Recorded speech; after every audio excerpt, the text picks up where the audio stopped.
Good morning, Champions School of Real Estate, our amazing, amazing customers, friends.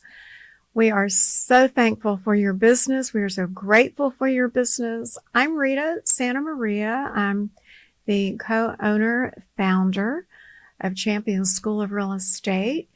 And I opened it 42 years ago, if you can believe that, Chris. And as you may or may not know, as one of our longtime loyal customers, we always have our superstars in real estate loan appraisal inspection that come into our classroom once a month to tell you how they got started in the business, how they've managed to stay in the business, and then wonderful tips to help you make you more successful. And I am so happy today. I have a longtime friend. Chris Kelso is the regional manager for Rate Mortgage. And I love it that he always reaches out to our Paul St. Amand, director of mortgage lending, and says, okay, I'm ready for you to bring CE into our office. Thank you for that. I appreciate it. We love it. So, Chris, how many years have you been in mortgage lending?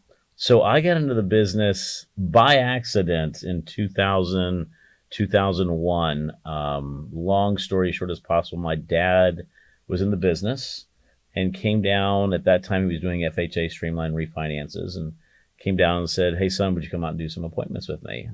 Finished up the appointments, and he said, what if I could show you how to make money in this business by working Saturdays only? Not possible in today's market, by the way. I was going to say, wait. But Saturdays only, come out, I'll make you 10 appointments. You'll refinance all my Spanish-speaking clients, and I'll pay you a quarter point. And my first question was, what's a quarter point? I had no idea what that was. Of course not. And next thing you know, checks started rolling in. And I figured if I'm doing this on a Saturday, imagine if I could do it like a Monday through Friday type thing. Right. Didn't realize it was going to be a lot harder working Monday through Friday than at Saturday. But now, why Saturday? Why Saturday? Because I was working. I had a full-time job. Oh, okay. So I had a full-time job, and my dad just wanted me to work on refinances. Okay. So since refinances back then were FHA and it was a streamline, it was a lot easier to do. He would make appointments on Saturday. I would show up to one location on Saturday. I'd have 10 different families that would be there. Oh my I would have them sign their refinance documents. I would get a copy of their settlement statement, a copy of their note, and I'd send all that back in, and then they would close them a couple weeks later, and I'd get paid a quarter point. And you got paid probably more money than working your full-time job. It was very interesting. All of a sudden, when I started accumulating all those checks after a little while, I'm like, wow, like if I could do this on a Saturday, imagine what I could do full time.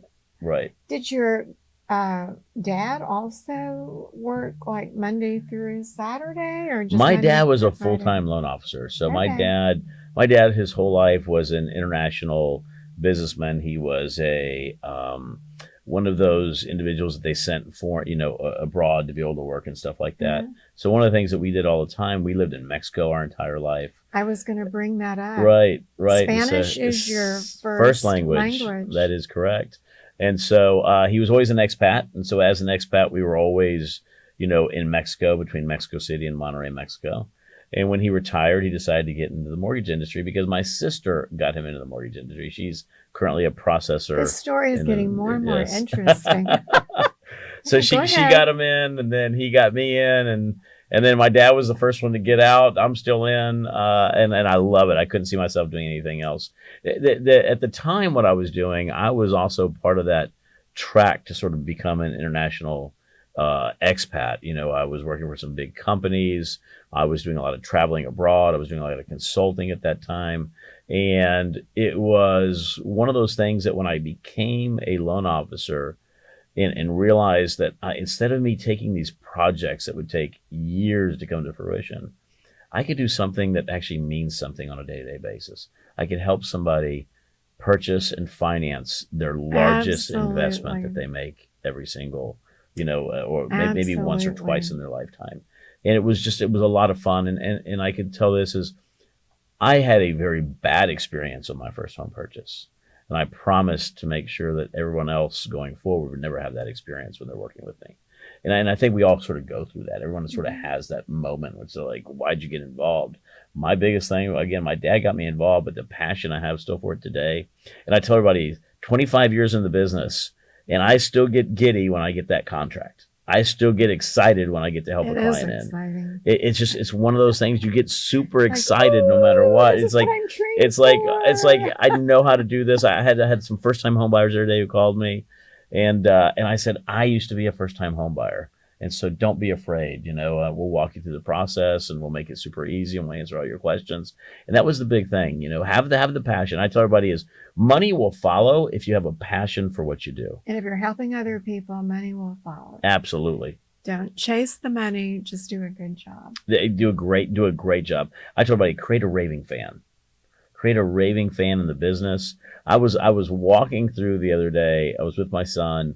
We were walking through Sam's over off of like Richmond area, and all of a sudden I hear Kelso, and I go, "Hey, how you doing?" He's like, "Man, how you doing?" "Man, I thought that was you." And I said, "Well, it's my son." And we introduced him to everybody. He's like, "Man," he goes, "One of your buyers." One of my buyers. And he goes, "Are rates down to a position I need to refinance yet?" And I said, "How long ago did I finance you?" He's like 8 years ago. And I go, "Man, I think 8 years ago rates were still probably in the high 4s, low 5s. You might be right." He's like, "Yeah, I've got like a 5.25. And I said, "Stick where you're at right now. You don't have to move." And he's like, "Well, I got some family members who are going to purchase. I'm going to give your name out, etc." And so it's fun when you're walking through a Sam's or an HEB or going to, and seeing all those families. I think I've financed a little over 12,000 families in my career so far. And so it's a lot of fun to be able to walk through and see all those families. And 12,000 families. And all the years I've known you, and I only heard how you got into the business right now. Minute. I love it. You've mentioned a couple of things. I want to go back and ask you to explain to our new people that are watching, listening. Okay. You said, "I made a quarter of a point and I didn't even know what it was." Right. Can you go ahead and tell our brand new people what a quarter of a point is? Yes. So if so the mortgage industry has a lot of acronyms, just like the real estate industry does, right? And so one of the things is called BIPs, right? So you've got your BIPs or your points on the back end. If you look at it, 100 BIPs is really 1%, right? It's just broken down into a different formula. So a quarter point is 0.25%. So for every $100,000 loan amount, I was getting paid $250, right? So it's a quarter point of that 100,000. And back then, that's sort of what I was getting paid. And I want you all to know you can watch this on YouTube tomorrow. And everything that Chris is going to teach you today and tell you, you can watch it again and write it down because they're going to want to write that down. That is correct. And I think it's important because, I'm not one of those who want anybody to be ignorant in regards to stuff like that, right? So you have to understand, as a realtor, you might get paid 3%, 6%, 5%. It's all negotiable, as we talk about nowadays. And on the mortgage side of things, we talk it in regards to basis points, right? Or BIPs. And so you have 100 BIPs, 150 BIPs, 200 BIPs. That'd be 1%, 1.5%, or 2%. And you get paid based on the percentage. Based on the percentage, that is correct. And what most people don't realize is the way a loan works actually is you're usually getting paid, all mortgage companies are the same in this regards. You get paid basically on the spread that's being sold off into the mortgage-backed securities market. So on the back end, let's say, for example, today's rate is a 6%. I'm just using it as an example. Right. And that has a total value, let's say, of 400 basis points, which is 4%. Well, then your commission, obviously the company has to run off of that. They have to pay employees and salaries and benefits, et cetera, et cetera. And then as a commissioned employee, you get your commission associated with that. But that's all on the back end. So those are points that the clients are not paying for. It's just part of the rate associated with selling it off in the securities market, in the mortgage-backed securities market. And so, the average loan officer, I think, in today's market probably gets paid 125 basis points, which is 1.25%. I was going to say, on average. On average. It's about 1.25%. 1.25%. That's for Houston. Because national average, it's actually lower. National average is probably like 0.92. So the national side of things, it's actually lower. Yeah, it is. It's like less than a point. Less than a point, little less than 1%. That is correct. Y'all are going to learn this. in your finance class. Yes. And if you haven't taken finance yet, don't get worried. You're going to learn all about that. But it's also a good springboard to say why all of you that are in class right now, you need to get to know your loan officer. Yes. Your loan officer on the front end is going to be your best buddy. So how do my new agents are always mine, how do our brand new people get to know a Chris Kelso? So I would say the first thing, and I speak with people all the time about this, right, Mm-hmm. is you have to have 5 best friends in this industry, right? Number one, you have to have a great school, which they Thank got you with very you, much. right? You have to have a great loan officer. You have to have a great brokerage, and there's great brokerages in this market. You have to have probably a really good title company, because title also influences a lot right there. And then I always joke on the third one, on the fourth one, it used to be, and I still say insurance has to be it, but also a good attorney in case you get into trouble, right? But insurance is another one, because insurance is a big factor associated with today's market. Huge factor. It's the whole part of the package. That is correct. Mm-hmm. And so usually the best way I tell everybody is through podcasts like this, Mm-hmm. through referrals of high producing agents or agents who are producing with individuals. Mm-hmm. The best way to do so, I hate to say it, I have a very experienced group that works with us. Mm-hmm. And we also have some newer agents, some newer loan officers who work with us as well. The number one thing is, and we have a rule in our office: if your phone rings, pick it up. And if your phone is not ringing, pick it up. Either which way, you need to be picking up your phone. I love that. And it's something that I think agents need to understand and loan officers need to understand is always be picking up your phone, introduce yourself. And if you're an agent and you get a call from somebody introducing, you never know when that phone call is going to lead to something bigger. So take the phone call and be nice to them. And it's something I do all the time. I get phone calls all the time from new agents. And you know, hey, are you interested in selling your home? Are you interested in doing this? And I take everybody's phone call. I take every phone call because people find me. Right. And I don't assume that it's a hack call. Right. Because it very well could be a friend of a friend who says, I woke up today and decided to be a loan officer. Correct. And I found your number somehow through. So I assume when my phone rings that it's always a potential customer. And I agree. 100% agree. You have to take the number one thing, pick up your phone. It can be frustrating, the amount of spam calls that people get nowadays. There's so many spam calls. There's so many spam calls. Now here's a shameless plug. iOS 26 for your iPhone is absolutely the best thing that's ever come out, because my spam calls since I installed it last week have gone to like 0 right now. It actually will go through and screen them for you. Oh, it's the coolest goodness. thing, right? Okay. So that's off subject, but I answer it all the time. And I answer it because once you have 12,000 plus families, you have a lot of referrals that are coming in. But also, I'm still the one who will still call, pick up the phone and call and have those conversations. And now, let me interrupt you for just a Sure. second. You're a regional manager. Right. But you're still working. I still produce. Okay, go ahead. That is correct. I'm a big believer. This is just me personally. Mm-hmm. I'm a big believer that I can't ask anybody who works with me to do something that I'm not willing to do myself. I don't care if that's picking up the phone or closing a file or making a hard phone call or making coffee or mopping the floor, right? I will do everything. And so I've always been the type of individual that I'm going to not only walk the walk and talk the walk, but I'm going to live that walk as You're well. a great example as Correct. a leader. Thank you very much. As the leader goes, so go the troops. That is correct. And you have to be, and I hate to say this, you got to get your hands dirty. You have to understand, I mean, whenever one of my loan officers comes up and has an issue, a lot of times it's like, hey, Chris, you've been here, you've done this, you might know what's going on. Let's have these conversations. And it's important to have that versus, well, let me see what phone call I can make to get something taken care of.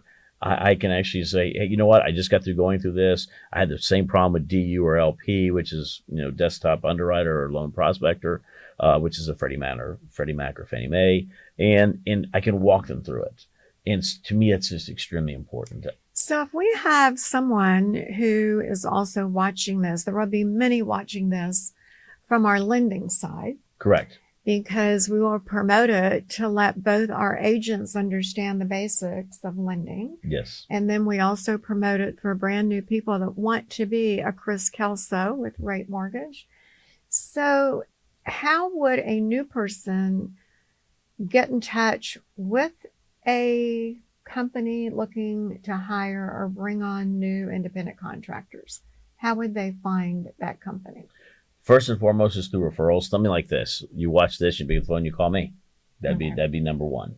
Or number two is you speak with somebody. A lot of times we know this, people get into business because they were referred to get in the business. I can't tell you how many people I've started their careers with that called me up and said, "Hey, Chris, I was given your name to call because a friend of mine, you did my mortgage, or a friend of mine referred me over to you, etc." And so the one thing I would say is just pick up the phone and don't be afraid to call a company that you like to do business with. Know this is there's a lot of good companies out there, but not all companies are good with newer loan officers, right? And so you have to understand, you have to find something that's going to be a fit with you. You have to find the people. It's your partner. Exactly. It's a partnership 100%. Are they somebody who's experienced? Do they have a good reputation? Do they have a good breadth of products? Do they have a good training program for you as a new loan officer? I think it's extremely important. That was going to be my next question. Right. So for your new people that have joined your team, and first of all, I'm going to say they joined because of his reputation. Who can say they've helped 12,000 families? Right. That's amazing, amazing. But do you do in-house training? Do you send them somewhere? What is your training program? We do in-house. Because one of the things, so to give you a background on who Rita is anywhere between the largest to second largest retail lender in the nation. So we have developed our technology and our platform from the ground up. It's not bought off the shelf. It's something internal to us. And so we educate and train our new loan officers who are coming in about how we originate, right? Okay. But understanding tools and programs is just one of it. Mm-hmm. The biggest failure that most loan officers make when they get in the business, they don't understand it is a sales job. You have to pick up the phone. You have to make phone calls. You have to attend industry events. You have to cold call. Marketing is your number one aspect of this business. Because I tell everybody all the time, I can teach you every product out there. But if you get an opportunity to close one of those products, you're going to forget about it. Exactly. And so the reality is this business as a loan officer is 100% sales. And the biggest failure, and I think something like, it was a big number, like 50% of all loan officers are out of the business in the first year because they're not taught to do the one thing that's most important, which is originate a loan. And the way you originate is through all the marketing activities. So that's one of the biggest things I work with them on is what do we have to do to get you up and running, to get your social media up and running, to get a list of clients or potential realtor partners you have to call, to understand what you have to say during those meetings, where to go, who to attend. You have to be visible. You have to. We have a really big producer in our office, Tori. Great producer. I think he's probably one of the top producers in the city, actually. And I asked him one time, Tori, man, when you got in the business 15 years ago, what'd you do? And he goes, you're going to laugh at this, Chris, but I just followed you around. He goes, you used to put on the best realtor parties in the business. And one of the things that you do, you've always kept it really open. You never said, this is just for my team. You said anybody was there. So I followed all your events around. I went to every place you had an event. You are so reading my mind because one of the big questions I was going to ask you is what should a brand new loan officer do? Right. And as well, you're in the business for a long time. What should you always be doing? In real estate, you have to be seen all the time. You have to be visible. But it is absolutely the same in your business. It's the same. We mirror each other identical from that perspective. Identical. Entrepreneurs, independent contractors, yes. You must market yourself. You have to. And you mentioned this is, we talk about this as you have to master the mundane. In fact, Shant, who is our president of our company, talks about this all the time. Master the mundane. And what that really means is that it has to be basically just like, you waking up and breathing as all the little things you have to do every day. What do you have to do to get up and leave the house? You've got to get up. You have to put on your shoes. You probably have to shower, brush your teeth, eat, get in the car, turn it on, make sure it's filled with gas. And go out, right? But we don't think about all those little things it does to take us. We just get up and leave the house. We don't really think about everything else that took place in there, right? Okay. very similar to being a loan officer. You have to understand that being a loan officer, you have to do all the little things every single day. And that means is you have to have a plan, number one. If you don't have a plan, saying a business plan, you have to have a business plan. And that part of that business plan is your marketing plan. You have to have a set amount of certain hours every single day. I still do today. If you see my calendar, I still have my cold calls, my follow-ups. I still do all of that because you have to be seen. And you have to also understand that even though the market's changed a lot, we have social media and it's instant gratification, a lot of things change. You got to be part of that as well. It's the personal side that creates the loyalty. That is correct. And so the biggest thing also is understand how social media works, be involved in social media, understand your sphere of influence. And that's the number one thing. Understand your sphere of influence and how to market to your sphere of influence. I had a loan officer one time come to me and he said, I don't want to market to anybody I know. And I said, why not? Goodness. And he said, because if I screw it up, I wouldn't want to ruin that relationship. And so I looked over to him and I never get this. I said, then don't screw it up. Right. Like it sounds sort of easy, right? So just don't screw it up. And on the other side of it was the best answer because I'm going, right. No, change your attitude right. about that, buddy. Yeah, don't screw it up, right? Yeah. And on the other side of things, you walk into people. I love playing poker. So you look at my poker group that I play with, or you see some of the other stuff. My football team, especially my son being involved in football. You see everyone in the stands always use me. Hey, Chris, I need this. Hey, Chris, I need this. If I was afraid to market to my sphere of influence, that 12,000 plus would probably be more like 4,000. Exactly. You have to understand that if you're affiliated with the right team who has the right customer service and products and skill sets that matches yours, you're going to be fine. You're not going to mess it up. And the other thing is, it's all right to say, I don't know. That's the other thing is you don't have analysis paralysis is something that loan officers go through. I want to know every product in case they ask me a question. And I go, but what if they ask you a question you don't know? Because I can't memorize every product. It takes time. It takes a long time to memorize every product. Are you doing a non-QM? Are you doing a QM? Are you doing a reverse mortgage? Are you doing a forward mortgage? What are you doing in regards to that? Even on the forward side, you're doing a conventional or an FHA or a VA. There's a lot of questions, right? So a lot of loan officers go through this analysis paralysis. They become paralyzed thinking about all the stuff that they potentially might not know. And I told everybody that means nothing though. It means nothing if you can't get the first opportunity. So instead of going through that, focus in on little things that will make your marketing better. How many phone calls I need to make today? And who can I talk on my sphere of influence? And what can I do video-wise to make a video? And if I don't feel comfortable in front of a camera, what can I do with my company that allows me to put more content out there? And how can I go to events? Always marketing. Always. You always have to market. You may be closing today, but what about tomorrow? You have to. And you have to also understand that your greatest opportunity to get your next opportunity is to create a raving fan during that opportunity. Because let's face it, and this goes for real estate as well. And describe a raving fan to you. A raving fan is one that will sit there and say, oh my gosh, I just got through closing with Rita and Chris, and he was my loan officer. And you have to call them. Even if you're not buying a home, you need to call them just so you can meet them. They are that cool. They are that neat. They walked me through the process. They showed up at closing. They gave me my keys. I just got this closing gift from Chris. It's really cool. My agent did that. A raving fan is one who's always talking about you. Raving fan is one also that if you're sitting in the middle of nowhere and someone just happens to say real estate, and you're not, they're like, oh my God, if you're looking at doing real estate, I promise you, you got to call this couple. You got to call this group. Exactly. That's a raving fan, right? And that's why you have a lot of 5-star ratings. That is correct. That is correct. You have to get your 5-star ratings. And let people know about it. You have to let them know about it because unfortunately people will go online and they'll look at everything today, right? And the other thing, let me tell you this, when you get a bad rating, because we all have bad ratings, right? I've gotten a bad rating before.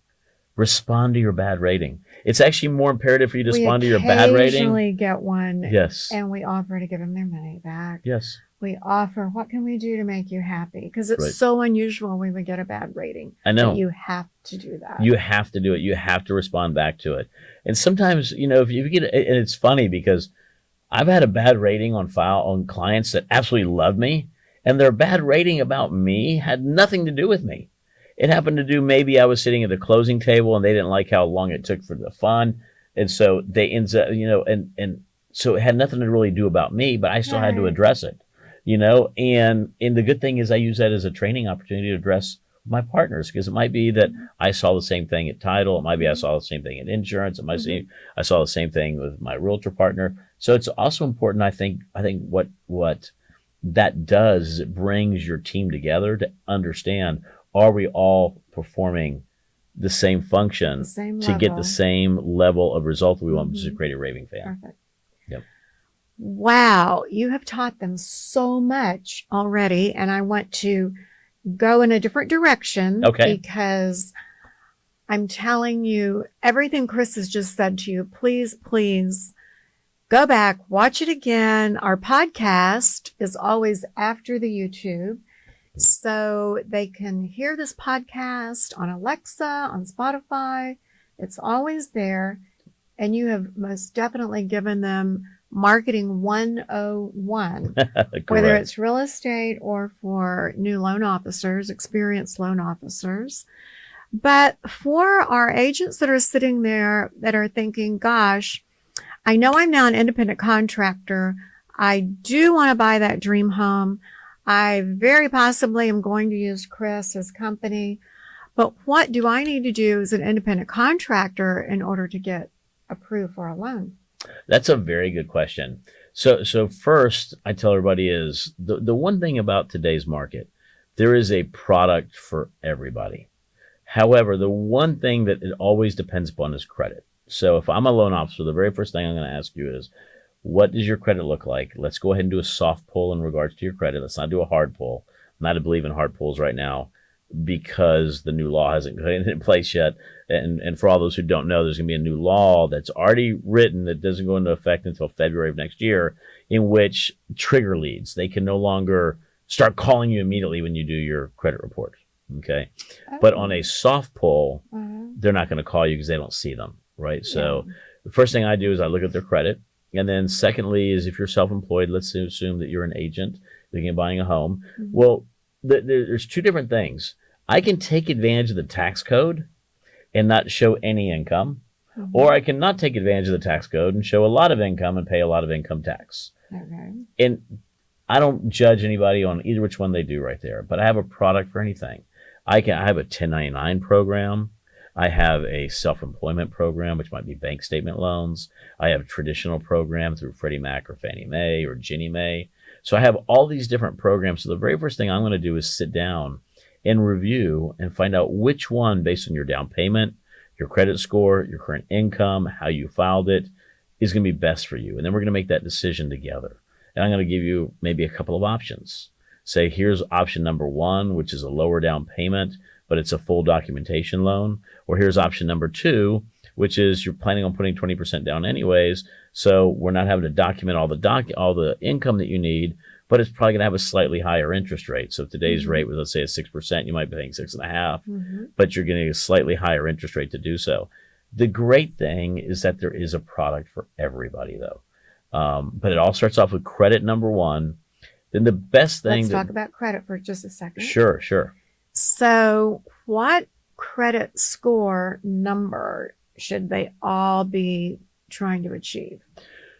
Well, everyone wants to be above a 720. So let me go the sort of my personal ranking I have, right? So anything below a 580 is considered bad credit, okay? 580 to 620 is considered less than average. 620 to 660 is considered average, okay, average credit. 660 to 700 is considered above average. 720, and then let's say 700. 700 to 750 is considered good, like good credit. And anything above really a 750 is considered excellent. Excellent credit right there. So everyone wants to be in the excellent range, right? So if you are in the 700s, you're excellent. Now, the one thing I will say is there is a difference between a mortgage-based credit report and a consumer-based credit report. So if you're looking at Credit Karma as an example, and it says, I have a 700 credit score. If I pull it, you're probably going to have a 650. And the reason why, the algorithms are different. The mortgage algorithm is a lot stricter than a consumer-based algorithm. So I'm going to have a lot higher credit score on Credit Karma because of my consumer-based credit report versus my mortgage-based credit report. That is so good to hear. It's very to know and very, understand. Yeah, you have to understand that. I think it's important because there are different factors. I mean, car loans are given basically on TransUnion, for example, whereas a mortgage loan is given based on the middle credit score between all three bureaus, TransUnion, Equifax, and Experian. And so you have to sort of understand that. And when it comes to credit, you want to have, I would say, is you always want to at least maintain a 680 or higher. So if you were to say, Chris, let's assume I was to have a hiccup, and that hiccup drove me down. You always want to stay above a 680. That's what everyone wants to strive for. And I know that 600 people wrote that number down right now. Right. Absolutely, they did. Yes, but believe it or not, I mean, I do loans all the time for clients who have 514s. 550s, 570s, because a lot of times, sometimes it's a different. Well, a lot of my government loans I can do all the way down to a 500 credit score, so I'm not worried about it. So I can do with no overlays, no additional down payment, no nothing. It's just straight Ginnie Mae. The reality is sometimes people do have lower credit scores. It could be because of a divorce, it could be because of a medical incident or a car wreck. These are all things that end up happening, right? Sure. And so it's not necessarily indicative of what they can do. It's just a moment of time in which they had something bad happen. I had one recently in which there was a divorce, and one of the other, obviously the spouse in this case, totally trashed the credit on purpose, and so that's one way. I had another one time, which there was a car wreck, and there was a lot of medical bills that came in. That is correct. And so they had to sort of adjust themselves. And it was just during that 3-month period that their credit tanked, but it affected them long term. Now, would they be able to write all that out on what happened? Letter explanation. That is correct. They do a letter explanation. We go through it. We show them. We underwrite it accordingly. Because I go down to a 500, as long as I can show how they kept up and what they're doing now, I'm absolutely fine on that. Right. So you have this new agent who brings you their first buyer, and you're going to walk them through the process. But what are some of the terrible things their buyer should never do before they get that loan totally approved and get closed and funded? So the very first thing is once you're approved, and I tell everybody this all the time, once you're approved, don't go changing anything. Don't go buying a new car. Don't go signing up for a new credit card. Don't anticipate, my gosh, this is great. I need to go buy all this furniture over at, Gallery or Star or wherever it needs to be. Do it after closing. Do it after closing. That is correct. So the biggest thing is don't impact where you currently stand. So the way a mortgage is underwritten, we underwrite you based on where you stand today, right? Not what potentially is going to happen tomorrow. But and not, this point in time right here, right? But if you change something in that point in time, the one thing most people don't realize is all mortgage companies have to validate that there's been no change in their economic situation prior to closing. And I've had people that have bought cars, that have gone to Gallery Furniture and taken advantage of, Mattress Max, Good Guys, that is correct, yes. And I want to take advantage of maybe the 100% they can get back if Astros win. And so those things will pop up, and that can ruin the deal. So number one is don't do anything associated with that. That is correct. Number two is also don't start making advanced plans to change yet until you own that property. Because it's not only about you, but it could be the seller comes up with something, right? I've had individuals that go through and they're so excited. So they get all the utilities turned on. They get everything changed out. They go and get all their new addresses, and they start putting everything to get ready. And then the seller has an issue. And now guess what? Now they're paying utilities, and they're paying, and they made all these changes, and they're having to rechange everything back, etc. Huge. So don't go do that either. And then lastly is make sure you protect yourself also when it comes to moving. I have sometimes individuals on the moving side of things, they will plan their movers. They're going to close and move that same day. And the next thing you know, they're like, oh my God, it's going to cost me an extra $1,000 to move them. Give yourself a little bit of time. I know we all want to get into that new home, and I want to get you into that new home immediately, right? But again, it's not something that necessarily you're impacting. It could be the seller. It could be title work came back bad. It could be a storm is in the Gulf. and all of a sudden they can't write insurance, and so you can't bind the property. And that moving van Right. is in Arizona on its way to Texas. That is correct. And so you just want to be a little careful on things like that. And I hate to say it, that comes with time. It comes with time and experience, because we all This is great have been through it before. Chris. We've all been through it before. And so those are just the little things I tell everybody is, I leverage this all the time. Professional athletes say that the game slows down for them after a couple of years. And that's sort of what happens in real estate and in a mortgage. It slows down a little bit for you. So in other words, you start thinking a little bit differently. You realize, oh my gosh, I don't want that to happen based on what happened before, right?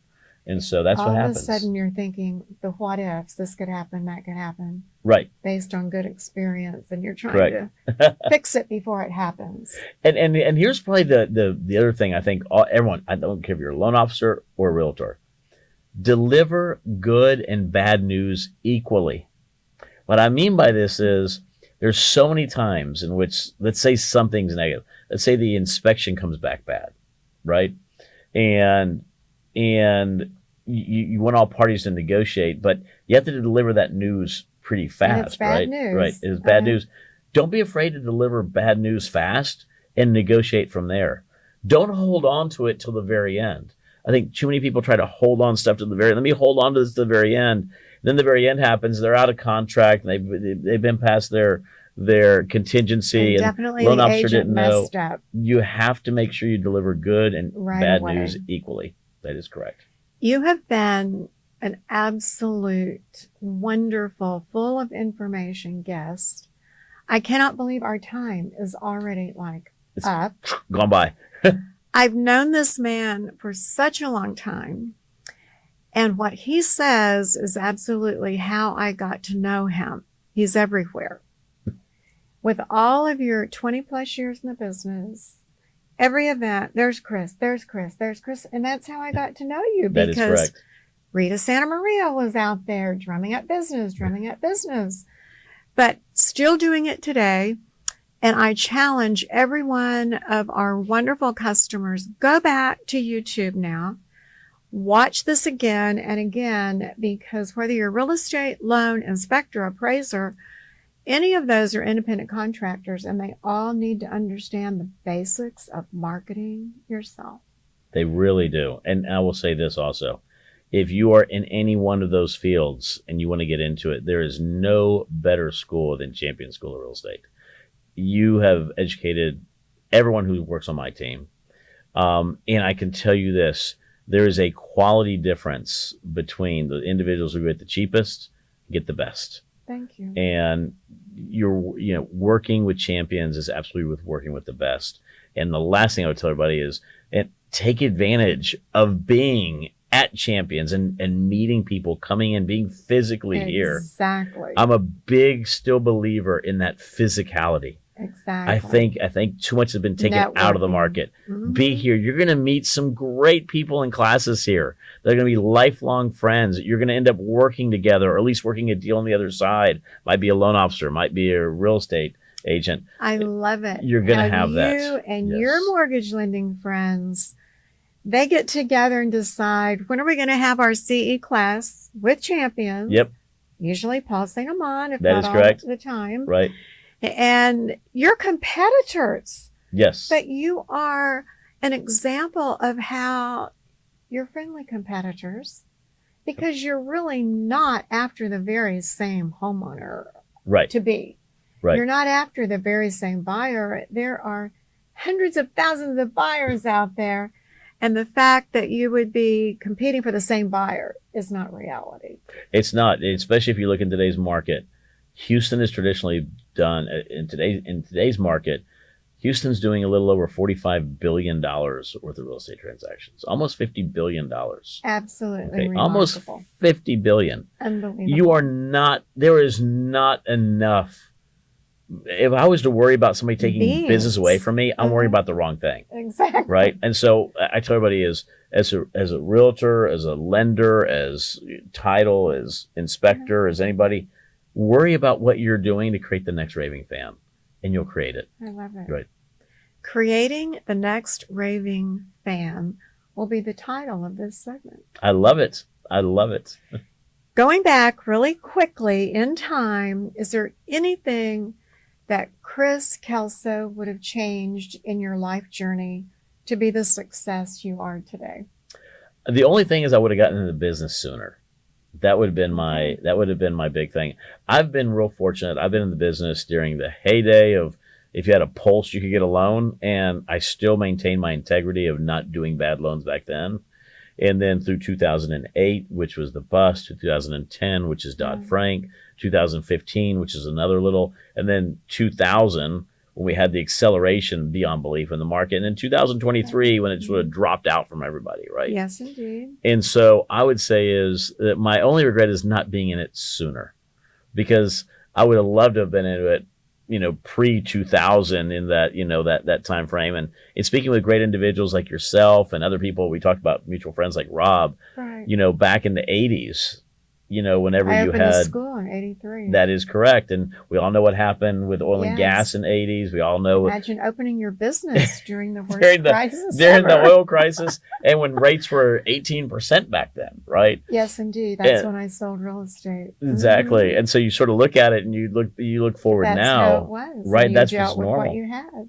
And I tell everybody is put yourself in the path of business and you're always going to get business, right? And you opened up the school. Sometimes the best way to open up a business is during the worst time that people say it's the worst time because no one else is doing it. Exactly. Right? So get out there and do and it. you're Don't so be afraid. naive and young, you had no idea Right. that it was the worst of times. And then, 45 years later, look what you've got. You've got the premier. So blessed. I've always tell everybody we've been really fortunate in Houston. We've had some really icons, and you're one of our icons here. I know you don't like Thank to you, sometimes, Chris. but you are one of our icons. You have Thank somebody like you. Martha Turner, right? Yes, Who's no longer with absolutely. us anymore. One of our You know, longtime customers. One of the longtime clients, an Mhm. icon of the business, An right? icon. And you're in the same breath. You've revolutionized and made real estate education on all levels just the premier area here with Champions, and I thank you for that. Thank you so Yes. much, my friend. Yeah. I so appreciate that. I feel so grateful. And I'm grateful for all of those that are watching right this minute, because I always say, without our students, our customers, our friends, longtime business, we don't have one. Right. And there's never a day we don't remember that. So thank you so much for being here. You are just a joy, a delight, and filled with amazing information. Again, thank you for your business, Champions School of Real Estate. Wonderful, wonderful customers, friends, and see you next time. Bye-bye.